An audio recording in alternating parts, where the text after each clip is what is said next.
Hi everyone. ఇక school ఉంది అని అంటే పొద్దున మా పిల్లల లంచ్ బాక్స్తోనైతే నాకైతే కొంచెం హెడ్ఏకే వస్తుందండి. ఎందుకంటే అన్ని కూరగాయలు అస్సలు తినరు, తింటే మాత్రం మంచిగా అనిపిస్తుంది. ఇక మా పాప మాత్రం టమాటో పెసరపప్పు పొడి పొడిగా చేయమన్నది. ఆమెకు అట్లా చాలా ఇష్టం. మా చిన్నోనికేమో పప్పులు అంటే అస్సలు ఇష్టం ఉండదు. ఇక ఒకరికి నచ్చితే ఒకరికి నచ్చదు. ఇక కొంచెము బ్రతిమిల ఆడి ఒక్కసారికి తినుకన్నయ్య అంటే ఇక తినేస్తాడు.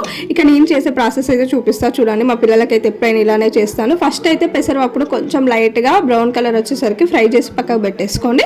తర్వాత కడాయి పెట్టేసుకొని అయితే ఆయిల్ వేసుకొని ఆయిల్ హీట్ అయిపోయాక కచ్చాపచ్చ దంచి పెట్టుకున్న జీలకర్ర ఎల్లిపాయ వేసేసుకొని అవి కొంచెం ఫ్రై అయిపోయాక ఆవాలు వేసేసుకొని తర్వాత ఉల్లిగడ్డ పచ్చిమిర్చి వేసేసుకొని కొంచెం ఫ్రై అయిపోయాక కర్రీకి సరిపడా సాల్ట్ వేసేసుకొని అవి మొత్తం ఫ్రై అయిపోయాక మనం వేయించి పెట్టేసుకున్న పెసరపప్పు టమాటాలు కూడా వేసుకొని ఒక 5 minutes సిమ్లో పెట్టేసుకొని పప్పు అనేది ఆయిల్లో మొత్తం ఫ్రై చేయండి. మూత పెట్టేసుకొని ఫ్రై చేసేసుకున్నాక ఒక్క వాటర్ గ్లాస్ అయితే నీళ్ళు పోసేసుకోండి. నీళ్ళు ఎక్కువ అవసరం లేదు, ఎందుకంటే పొడి పొడి వేసుకుంటున్నాం కాబట్టి నీళ్ళు అయితే అవసరం లేదు, అంత సరిపోతే. ఇక మూత పెట్టేసుకొని ఒక 5 minutes సిమ్లో పెట్టేసుకొని కొంచెం వాటర్ అంతా ఇనికిపోయే వరకు అయితే ఫ్రై చేసేసుకోండి. అసలు వాటర్ అనేది అవసరం లేదు, పొడి పొడిగా ఉంటే కొంచెం ఇంట్లో వాళ్ళు తినరు అనేసి కొన్ని వాటర్ పోసాను.